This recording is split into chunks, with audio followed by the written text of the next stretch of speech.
అత్తయ్య గారి బాధ చూడలేకపోతున్నాను. ఆ రూపారానికి ఇంకా జ్వరం తగ్గలేదు. ఎవరు చూడకుండా నేను వెళ్ళి తాతయ్య గారి దగ్గర పాట పాడిస్తే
మ్యూజిక్ థెరపీ వల్ల ప్రయోజనం ఉండదని అత్తయ్య గారు చాలా బాధపడుతున్నారు.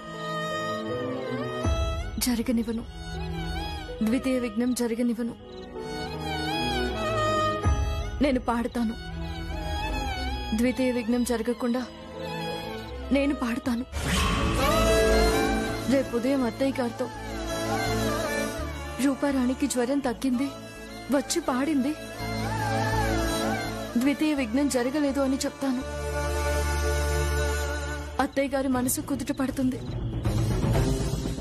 అత్తయ్య గారి బాధ తగ్గించడం కోసం నేను అలా అబద్ధం చెప్పక తప్పదు. దయచేసి నన్ను క్షమించు కన్నయ్య.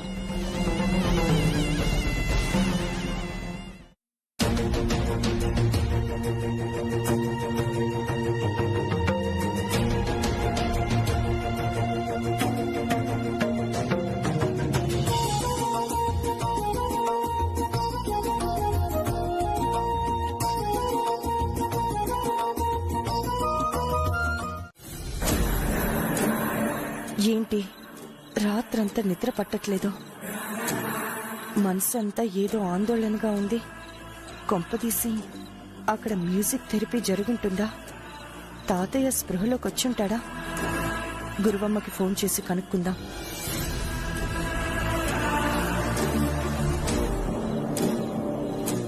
మీరు డయల్ చేసిన నంబరు స్విచ్ ఆఫ్ చేయబడింది.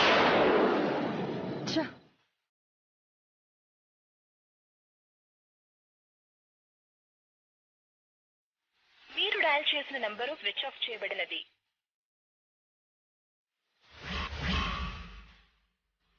ఏంటి ఫోన్ స్విచ్ ఆఫ్ వస్తుంది? అంటే సంథింగ్ ఈజ్ రాంగ్. వెంటనే హైదరాబాద్ వెళ్ళిపోవాలి. అరుణ్కి ఎలా చెప్పాలి? తాతయ్య గారిని చూడకుండా ఉండలేకపోతున్నాను. ఆయనే గుర్తొస్తున్నారని సెంటిమెంట్తో కొడతాను.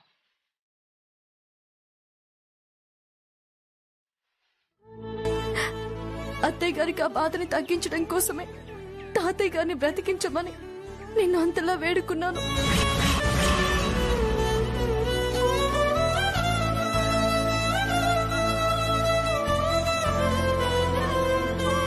తాతయ్య గారి ప్రాణాలు కాపాడడం కోసం అవసరమైతే నా ప్రాణాలు అడ్డు వేయడానికి కూడా నేను సిద్ధపడ్డాను.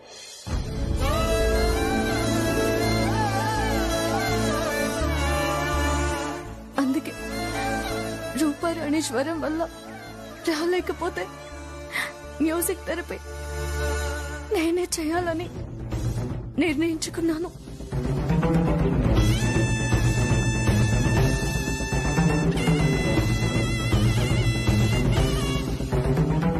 నేను పాట పాడడం చూస్తే అత్తయ్య గారికి కోపం వస్తుందని నాకు కూడా తెలుసు.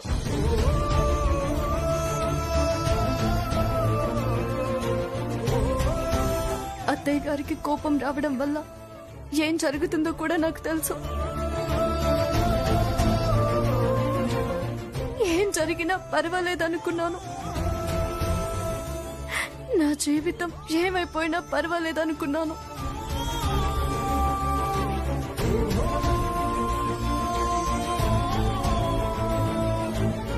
పాట పాడి తాతగారిని స్పృహలోకి తీసుకురావడం నా బాధ్యత అనుకున్నాను.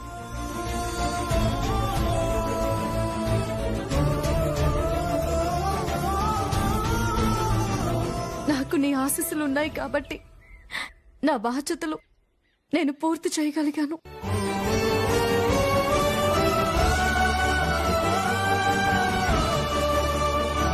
అబద్ధం చెప్పేవాళ్ళన్నా మోసం చేసేవాళ్ళన్నా అత్తయ్య గారికి ఇష్టం ఉండదు.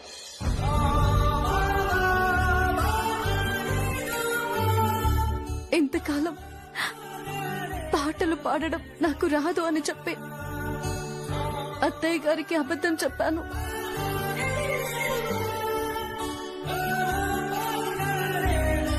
ఆవిడకు తెలియకుండా పాటలు పాడుతూ అత్తయ్య గారిని మోసం చేశాను. నిన్ను నేను క్షమించడం కాదమ్మా, నువ్వు చేసిన దానికి నిజానికి నేనే నీకు చేతులెత్తి దండం పెట్టాలి. అత్తయ్య గారు, అవునమ్మా, చేతులెత్తి దండం పెట్టాలి. కాని నాకంటే చిన్నదాని అవ్వటం వల్ల ఆ పని చేయలేకపోతున్నాను. నీ పరిస్థితి ఏంటో, నువ్వు ఏ పరిస్థితుల్లో పాటలు పాడుతున్నావో మీ మామయ్య గారు అఖిల్ మొత్తం నాకు చెప్పారు.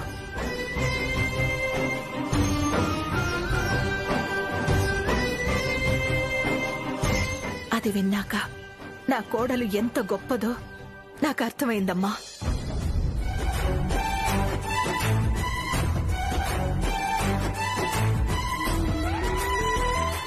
ఎంతో పుణ్యం చేసుకుంటే తప్ప ఇంత గొప్ప కోడలు రాదు అని కూడా నాకు అర్థమైంది.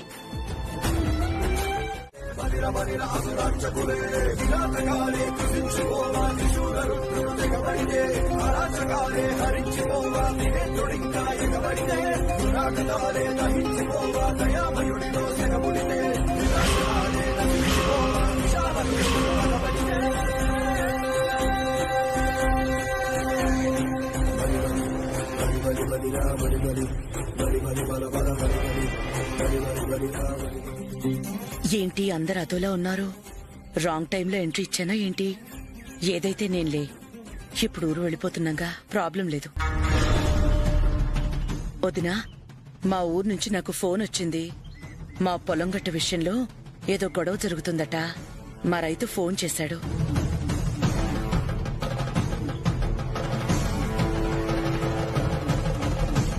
అందుకని మేము అర్జెంటుగా బయలుదేరి ఊరు వెళ్తున్నాం.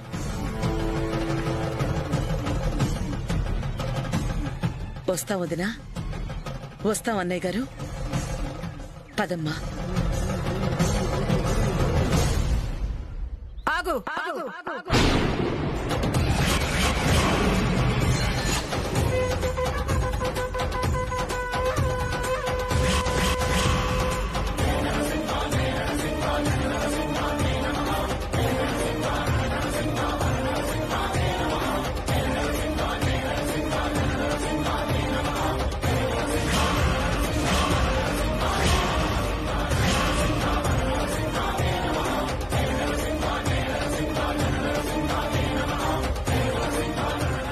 ఏంటి అంత హడావిడిగా వెళ్ళిపోతున్నావు?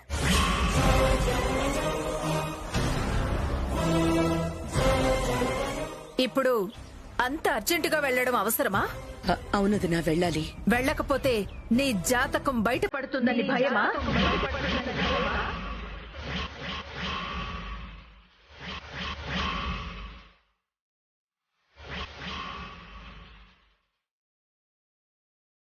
జాతకం ఏంటి?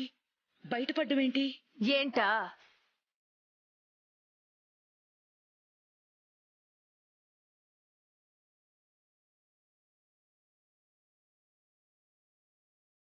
అఖిల్ జాతకాన్ని ఇలా మార్చివేయించింది నువ్వే కదా?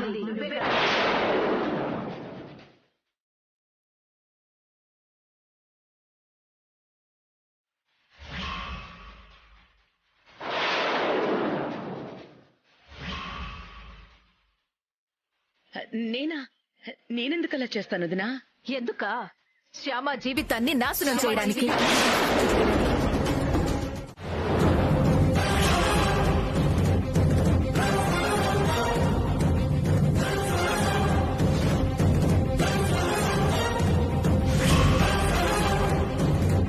ఈవిడ బాత్రూమ్ లో గీజర్ కి రాంగ్ కనెక్షన్ ఇచ్చి అఖిల్ కి షాక్ కొట్టేలా చేసింది.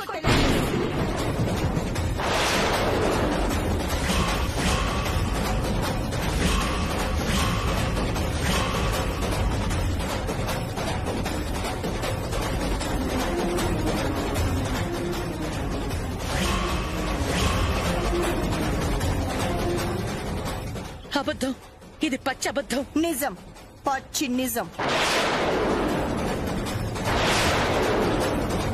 కావాలంటే సాక్ష్యం చూపిస్తాను.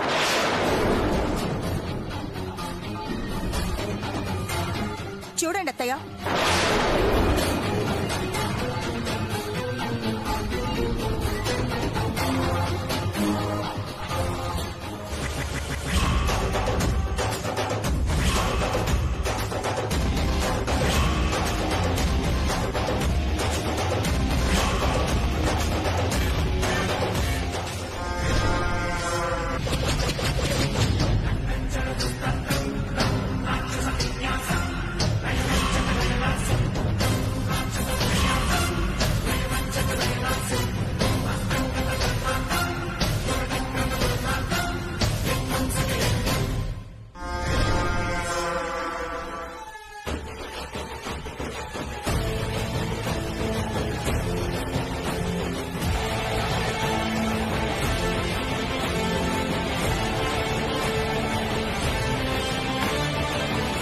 ఐశ్వర్య, ఇంత మోసం చేస్తావా?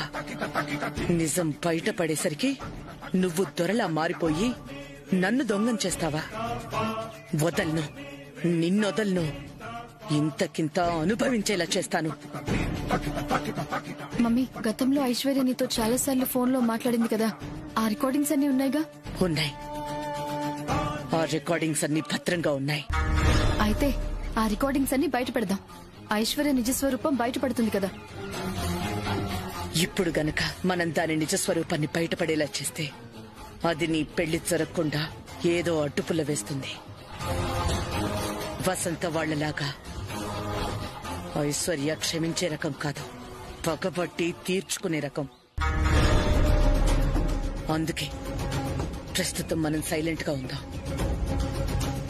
ఏదో రకంగా నీ పెళ్లి జరిగేలా చూద్దాం. నీ పెళ్లి జరిగిన తర్వాత అప్పుడు ఐశ్వర్య సంగతి తేలుతాం. అది అనుకున్న వెంటనే ఇచ్చే గిఫ్ట్ కాదు. మరి అనుకున్న తర్వాత ఎన్ని రోజులకి ఇచ్చే గిఫ్ట్? అనుకున్న తర్వాత 9 నెలలకి ఇచ్చే గిఫ్ట్. అంటే ఈ బర్త్డేకి ప్లాన్ చేసుకుంటే వచ్చే బర్త్డేకి రెడీ అయ్యే గిఫ్ట్ అన్నమాట. అవును. అయితే ప్లాన్ చేద్దాం. అలా ప్లాన్ చేయాలన్నా ముహూర్తం కుదరాలి కదా. ఓకే, ముహూర్తం కుదిరాకే ప్లాన్ చేద్దాంలే. బాబునివ్వాలా పాపనివ్వాలా అనేది ఇప్పుడే ఫిక్స్ అయిపోదాం మనం. అది మన చేతిలో లేదు, ఆ కన్నయ్య చేతిలో ఉంది. నెక్స్ట్ ఇయర్ ఇచ్చే గిఫ్ట్ గురించి కన్నయ్య చూసుకుంటాళ్లే కానీ ముందు ఈ బర్త్డేలో అత్తయ్య గారికి ఏం గిఫ్ట్ ఇవ్వాలో అది ఆలోచించండి.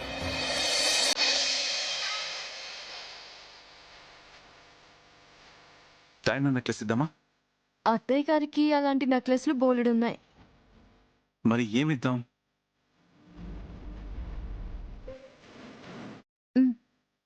అఖిల్ బాబు, నాకు ఒక ఆలోచన వచ్చింది. ఏంటి?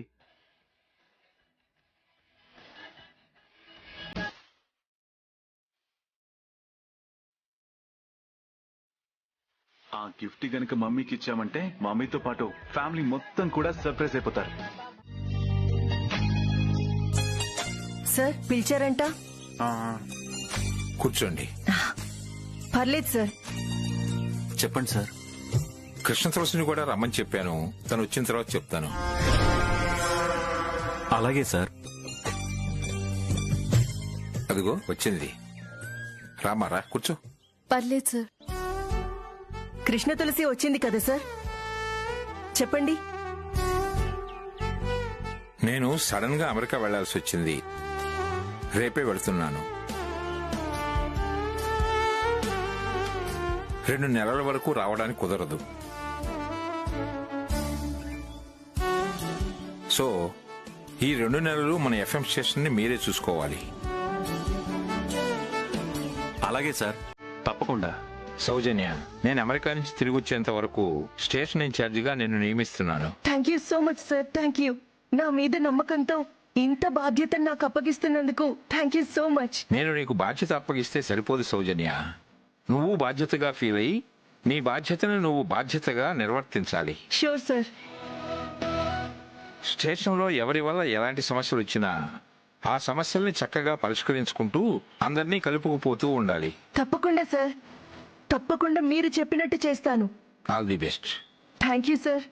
అమ్మా కృష్ణ తులసి, నీకు కూడా ఒక బాధ్యతను అప్పగిస్తున్నాను. చెప్పండి సార్. మాటా పాట విత్ కృష్ణ తులసి కార్యక్రమం ఇంత సక్సెస్ అయిందంటే దానికి కారణం 100% నువ్వేనమ్మా.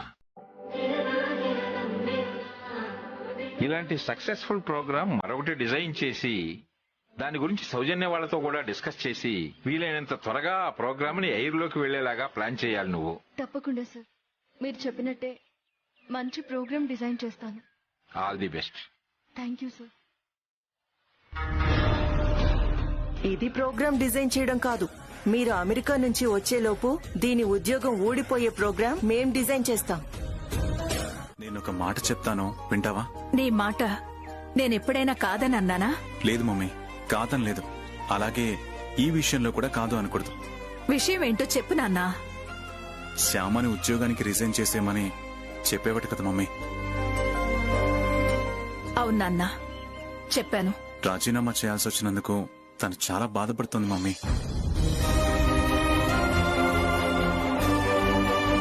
ఆ విషయం తను నీకు చెప్పిందా? నాకు చెప్పలేదు మమ్మీ. తన బాధని కన్నయ్యకి చెప్పుకుంటూ ఉంటే నేను విన్నాను. నీ మాటకు విలువిచ్చి తను రాజీనామా చేయడానికి సిద్ధపడింది.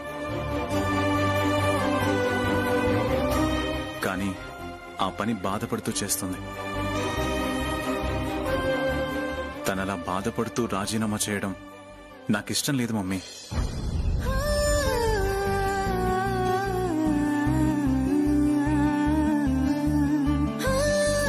తనని బాధ పెట్టడం నాకు కూడా ఇష్టం లేదు నాన్నా. కాకపోతే బయట జనాలు జీతం కోసం కక్కుర్తిపడి ఈ ఇంటి కోడలు ఉద్యోగం చేస్తుంది అని అనుకుంటున్నారట. జనాలు అలా అనుకోవడం వల్ల మన పరువు పోతుంది కదా నాన్నా. అందుకే నేను తనని ఉద్యోగం మానేయమని చెప్పాను. మన పరువు పోకుండా తను ఉద్యోగం చేస్తే నీకేం అభ్యంతరం లేదు కదా మమ్మీ? అలా అయితే నాకేం అభ్యంతరం ఉంటుంది నాన్నా. మన పరువు పోకుండా ఉండడం ఎంత ముఖ్యమో శ్యామ సంతోషంగా ఉండడం కూడా నాకు అంతే ముఖ్యం. శ్యామ సంతోషంగా ఉండాలి అంటే తనలా పాట పాడుకుంటూనే ఉండాలి మమ్మీ.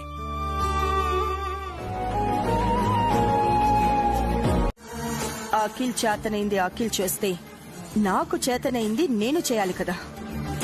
మిస్ హైదరాబాద్ గా పేరు తెచ్చుకున్న నేను పెళ్ళయ్యాక ఇంటి కోడలుగా మారి ఇంట్లోనే పడున్నాను. కానీ శ్యామ ఈ ఇంటి కోడలుగా ఉద్యోగానికి వెళ్లి పేరు ప్రఖ్యాతులు తెచ్చుకుంటుందా? రానివ్వను. దానికి ఆ పేరు ప్రఖ్యాతులు రానివ్వను. దానిని ఉద్యోగానికి వెళ్లనివ్వను.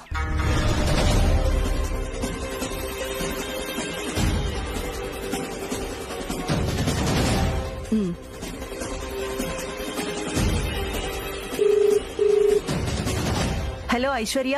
హలో సౌజన్య, బిజీగా ఉన్నావా? లేదు, చెప్పు. నువ్వు బిజీగా ఉన్నా కూడా నేను చెప్పేది వినక తప్పదు.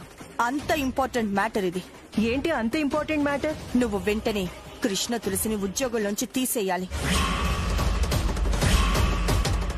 కృష్ణ తులసిని ఉద్యోగంలోంచి తీసేయాలా? ఎందుకు? ఎందుకు ఏంటి అనేది తర్వాత చెప్తాను. ముందు దాన్ని ఉద్యోగంలో నుంచి తీసేస్తే కాని నా తలనొప్పి తగ్గదు. ఆ కృష్ణ తులసి మాకు కూడా ఇక్కడ తలనొప్పిగా తయారైంది. అయితే ఇంకే, దాన్ని వెంటనే ఉద్యోగంలో నుంచి తీసేయ్. ఇద్దరి తలనొప్పులు తక్కువైపోతాయి. ఓకే, అలాగే చేస్తాను. Thank you.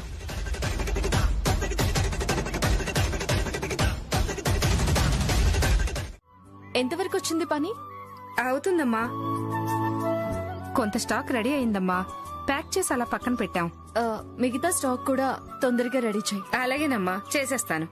ఎవరికి ఏం అనుమానం రాలేదు కదా? లేదమ్మా, రాలేదు. ఆ స్టాక్ సపరేట్ గా ఎందుకు పెడుతున్నామని వర్కర్స్ ఎవరు నిన్ను అడగలేదు కదా? లేదమ్మా, ఎవరు ఏమీ అడగలేదు. మన మేనేజర్ భూషణం గారి విషయంలో నువ్వు చాలా జాగ్రత్తగా ఉండాలి రత్తమ్మా. అలాగేనమ్మా. ఆయనకి ఏమాత్రం అనుమానం వచ్చినా, విషయం తెలిసినా అది వెంటనే ఐశ్వర్యక్కకు తెలిసిపోతుంది. ఐశ్వర్యక్కకు విషయం తెలిసిపోయిందంటే మనం చేస్తున్న పని మొత్తం బయటపడిపోతుంది. కాబట్టి వాళ్ల విషయంలో నువ్వు చాలా జాగ్రత్తగా ఉండాలి. అలాగేనమ్మా. అన్నట్టు చెప్పడం మర్చిపోయాను రత్తమ్మా. ఇవాళ రేపో మావయ్య గారికి ఫ్యాక్టరీకి వచ్చే పనుందంట. మనం చేస్తున్న పని పొరపాటును కూడా ఆయన కంటపడకూడదు. అదంతా నేను చూసుకుంటాను కదా, మీరు నిశ్చింతగా ఉండండి. ఓకే. నీకు ఇవ్వాల్సిన డబ్బులు ఇప్పుడు ఇచ్చేయమంటావా? పని మొత్తం అయ్యాక ఇవ్వమంటావా? తొందర ఏముందమ్మా. సరే, నీ ఇష్టం. నేను వెళ్ళొస్తాను, నువ్వు మాత్రం జాగ్రత్త. అలాగేనమ్మా.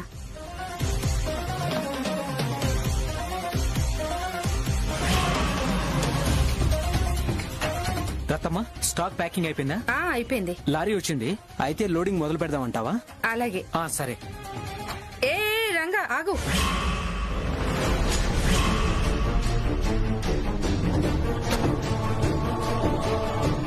ఆ బాక్సులు లోడ్ ఎక్కించొద్దు. ఎందుకు? ఎందుకు ఏమిటి అని ప్రశ్నలు వేయొద్దు. ఆ బాక్సులు మాత్రం లారీ ఎక్కించొచ్చు. అలాగే.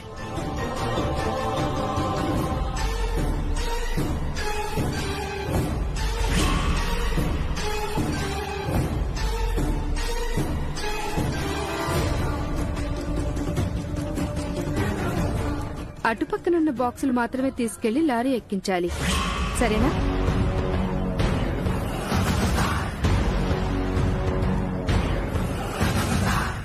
ఈ బాక్సులు ఎందుకు ఎక్కించకూడదు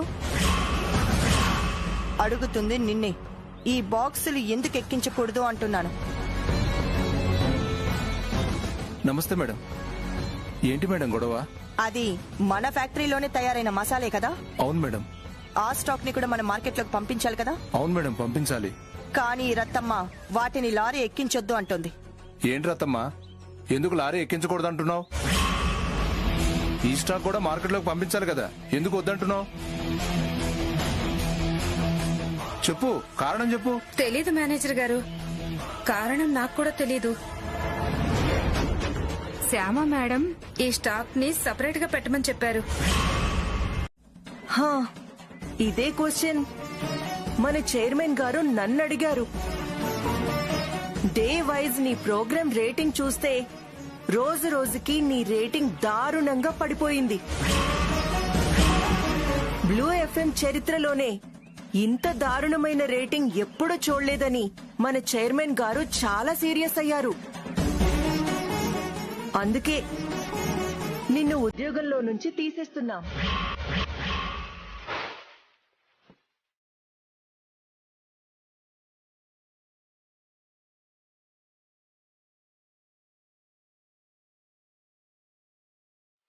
ఉద్యోగంలో నుంచి తీసేస్తున్నారా? ఎస్. రేపటి నుంచి నువ్వు ఎఫ్ఎం స్టేషన్ కి రానక్కర్లేదు, ఏ ప్రోగ్రామ్ చేయనక్కర్లేదు. ప్లీజ్ మేడం, దయచేసి నన్ను ఉద్యోగంలో నుంచి తీసేయకండి. నాకు ఒక్క వారం టైం ఇవ్వండి. నెక్స్ట్ వీక్ రేటింగ్స్ పెరిగేలా మంచి ప్రోగ్రామ్స్ చేసి ప్రూవ్ చేసుకుంటాను మేడం. ఏంటి ప్రూవ్ చేసుకునేది? ఆల్రెడీ ప్రూవ్ చేసుకున్నావుగా ఆ రేటింగ్స్ తో. అలా అనకండి, నాకు ఒక్క ఛాన్స్ ఇవ్వండి సార్. ఒక్క ఛాన్స్ కాదు కదా, అర ఛాన్స్ కూడా నీకు ఇవ్వొద్దని మన చైర్మన్ గారు చెప్పారు. అవునా? చైర్మన్ గారు చెప్పారా? అయితే నేను ఒకసారి చైర్మన్ గారితో మాట్లాడతాను. నీతో మాట్లాడడం కూడా ఆయనకి ఇష్టం లేదని చెప్పారు. బ్లూ ఎఫ్ఎం పరువు తీసిన నీ మొహం ఈ జన్మలో చూడను అన్నారు. నీ మీద ఆయనకి పీకల దాకా కోపం వచ్చింది. ఆడపిల్లవి అన్న జాలితో నీకు అద్భుతమైన అవకాశం ఇచ్చారు మన చైర్మన్ గారు. అవకాశమా? ఏంటది? నీకు రిజైన్ చేసే అవకాశం ఇచ్చారు. రిజైన్ చేయమన్నారా? అవును. నిన్ను మేము ఉద్యోగంలో నుంచి తీసేస్తే అది నీ కెరియర్ కి మైనస్ అవుతుంది. మరెక్కడ నీకు ఉద్యోగం రాదు. అదే నీ పర్సనల్ రీజన్స్ తో నువ్వే రిజైన్ చేసి వెళ్లిపోతే నీకు ప్లస్ అవుతుంది. కొన్ని రోజులు పోయాక మరి ఎక్కడైనా నువ్వు ఉద్యోగంలో చేరొచ్చు. అందుకే నీకు పోస్టింగ్ ఆర్డర్ ఇవ్వకుండా నీ దగ్గర రిజైన్ లెటర్ తీసుకోమని మన చైర్మన్ గారు చెప్పారు. అక్కడ పెడితే మీరు మర్చిపోతారు నాన్నగారు. పంచాంగంలో కాని పనిలో గాని పడితే మీరన్నీ మర్చిపోతారు. ముందు టాబ్లెట్ వేసుకోండి. సరే ఇవ్వమ్మా.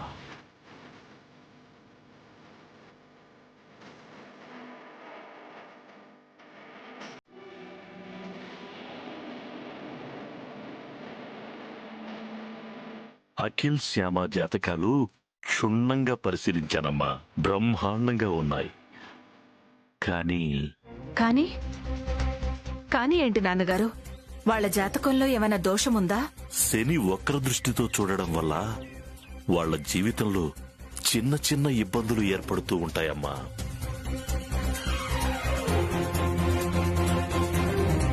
అవునా? ఇబ్బందులు ఏర్పడుతుంటాయా? వాటి గురించి అంతగా భయపడాల్సిన అవసరం లేదమ్మా. ఏంటి, నిన్ను ఉద్యోగం నుంచి తీసేశారా? ఒక్క వారం రేటింగ్ తగ్గితే ఉద్యోగంలోంచి తీసేయడం ఏంటో నాకు అర్థం కావడం లేదు. నాకు అర్థమైంది.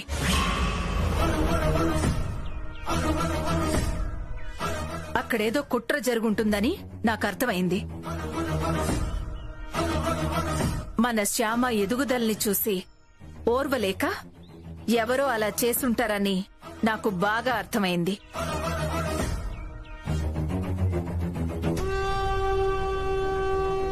కరెక్ట్ గా చెప్పావు వసంత. నువ్వు చెప్పింది 100% కరెక్ట్.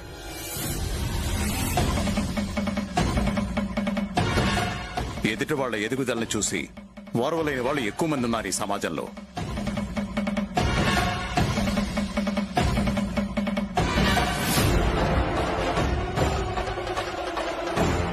అలాంటి వాళ్ళెవరో ఈ కుట్ర చేసుంటారు. ఎవరెన్ని కుట్రలు చేస్తే మనకెందుకండి? అనంతం అన్నయ్య గారు మనకి తెలుసు కదా. మీరొకసారి అన్నయ్య గారితో మాట్లాడండి. ఇప్పుడే మాట్లాడతాను.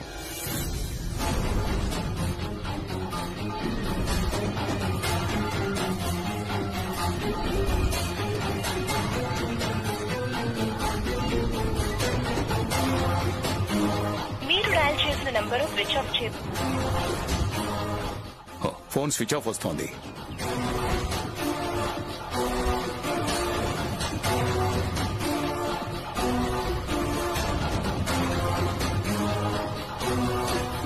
బాధపడకు శ్యామా. డాడీ అంకుల్తో మాట్లాడి నీ ఉద్యోగం నీకు వచ్చేలా చేస్తారు. నువ్వేం బాధపడకు. ఆ ఉద్యోగం పోయిందని కాదండి నా బాధ. రోజు చక్కగా పాడుకునే అవకాశం పోయిందే అని బాధపడుతున్నాను. అలా నువ్వేం బాధపడక్కర్లేదు శ్యామా. నేను అనంతంతో మాట్లాడి నీ ఉద్యోగం నీకొచ్చేలా చేస్తాను.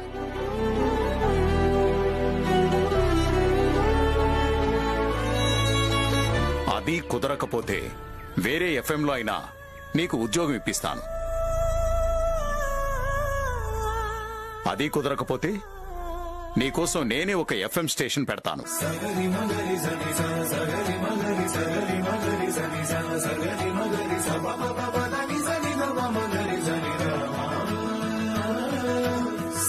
ఆ స్టేషన్ కి సంబంధించిన బాధ్యతంతా నీకే అప్పగిస్తాను.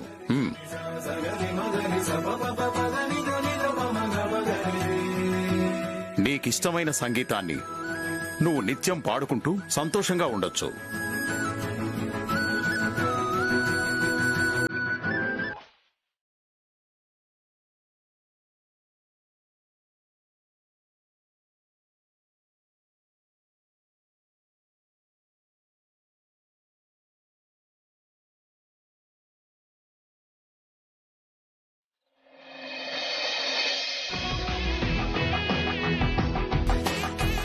అమ్మా వైదేహి, తాతగారు వెళ్ళి మీ అత్తయ్య గారిని పిలుచుకురా. అలాగే తాతగారు. అదిగో అత్తయ్య గారు వచ్చేస్తున్నారు.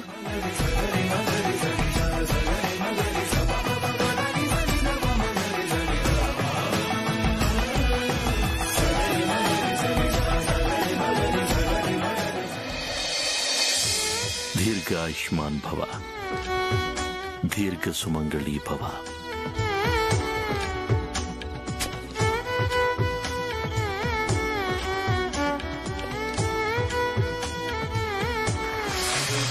Happy, happy birthday, happy birthday, happy, happy birthday to you. Happy birthday to you. Happy birthday to you. Happy birthday to you. Happy birthday to you. Happy birthday to you. Happy birthday.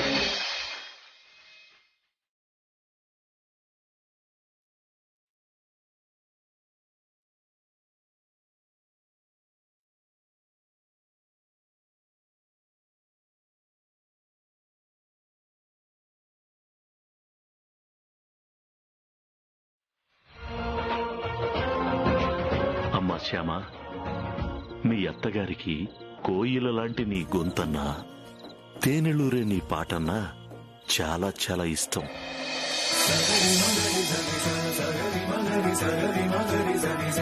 ఈ బర్త్డేకి మీ అత్తగారికి ఎవరు ఎన్ని గిఫ్టులు ఇచ్చినా నీ పాటను నువ్వు gift గా ఇస్తే తను చాలా సంతోషిస్తుంది.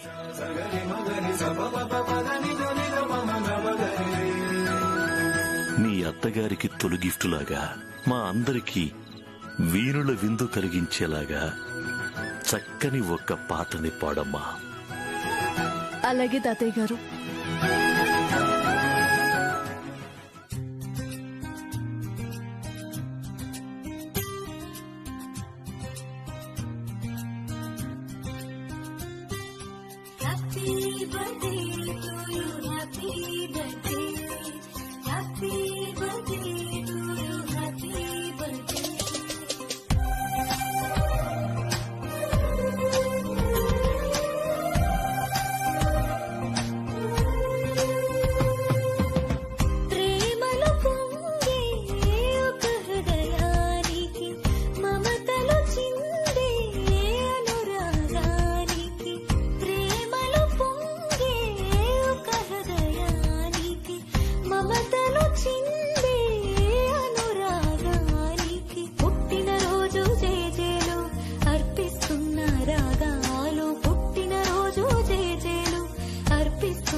అనుకున్న గిఫ్ట్ తర్వాత ఇద్దరు గాని ముందు నేను మన ఫ్యామిలీ అందరికి కలిపి ఒక గిఫ్ట్ ఇస్తాను.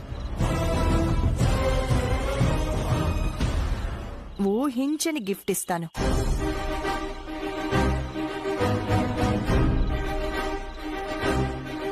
ఫ్యామిలీ అందరికీ కలిపి గిఫ్ట్ ఇవ్వడం ఏంటమ్మా? ఇంట్లో జరిగే కుట్రలు కుతంత్రాలు ఇంటిల్లి పాదికి తెలియజేయటం ఫ్యామిలీకి గిఫ్టే కదా మావయ్య.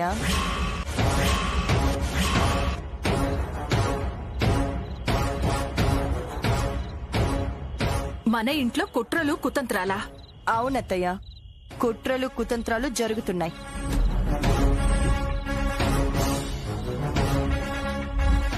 ఇంట్లో వాళ్ళకి కొత్త కొత్త ఆలోచనలు మొలకెత్తుతున్నాయి.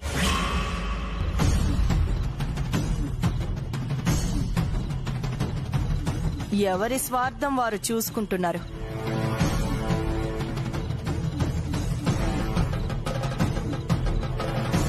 ఐశ్వర్య, ఏం మాట్లాడుతున్నావు నువ్వు?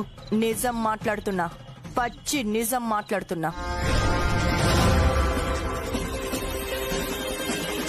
10 మంది ముందు తెలియాల్సిన పచ్చి నిజం మాట్లాడుతున్నాను.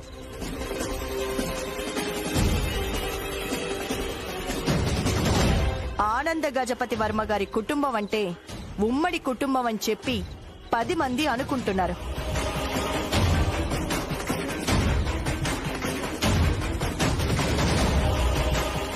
అలాంటి ఉమ్మడి కుటుంబంలో వేరు కుంపటి మొదలైంది అనే విషయం ఆ 10 మందికి తెలియాలి కదా.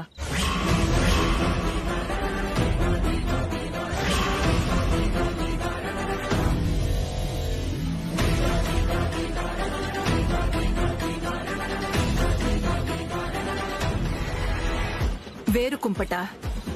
అవునత్తయ్య, వేరు కుంపటే.